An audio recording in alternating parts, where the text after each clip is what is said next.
We are working now with Blender for a couple of years and we have realized a couple of customer projects, so we gain some experience.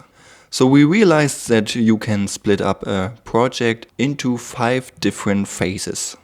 And for every phase we have found different principles which are very important if you want to lead your project to success, so that you and your customers are happy in the end. Before we start with the project, we have to motivate ourselves. First of all, free your mind from all fears you have related to your project. Don't do it to do someone a favor or to earn money, do it for yourself. Adjust it so that it fits exactly to you. Do something that encourages you and you really want to do. Don't do it to be perfect. Do it playful and with love. And yes, this also works for customer projects, provided that this project has at least a small part that could be fun doing for you. So take a look at the project that you find something that's fun for you and you can gain some experience from. Next step, we have to mobilize all our power. For working with full power, you have to free your mind. For all problems you don't have a solution right now, we can solve later. Then we start to plan, but plan it reasonable. So basically in a way that you really can do it, and also in a way that you can learn something from everything you do on the project. Start with rough milestones and then go more and more into detail. Planning is maybe not everyone's thing, but it really helps to sort your thoughts and to free your mind.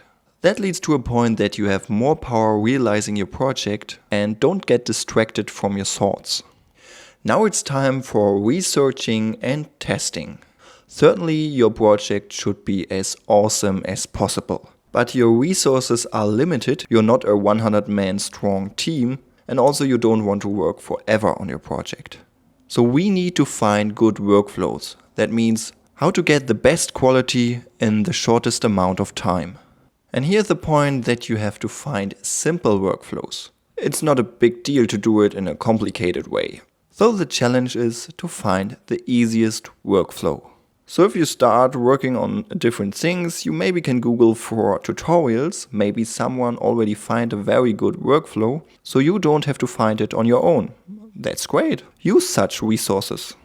Then start to test your workflows. But first of all, try it on small objects or in small areas, e.g. if you want to do a big meadow, try it on a small plane. So and if it doesn't work right on the small plane, you always can adjust and fix things and it doesn't take much time. And if everything works fine, apply it to your big scene. As 3D artist, you certainly have your favorite 3D package. Yeah.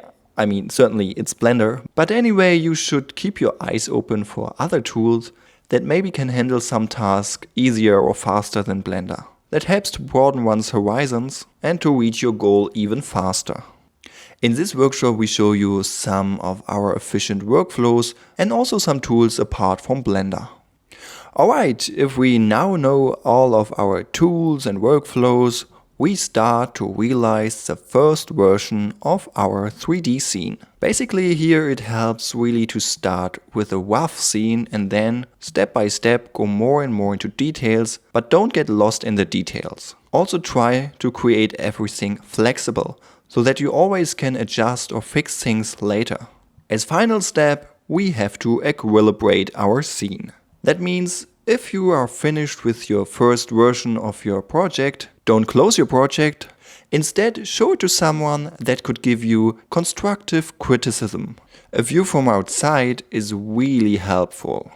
If you are working on a project for a long time, you easily lose your view for the essential things. So ask other people that maybe don't saw the project until now what maybe is not right on it, if there's something wrong or something is missing. And in the most cases, it's exactly the thing the viewer noticed at first. So think about the criticism and maybe start to rework your project. Here you don't need to do something to do someone a favor, but to tune your project, like to tune a musical instrument. So the project will be equilibrated.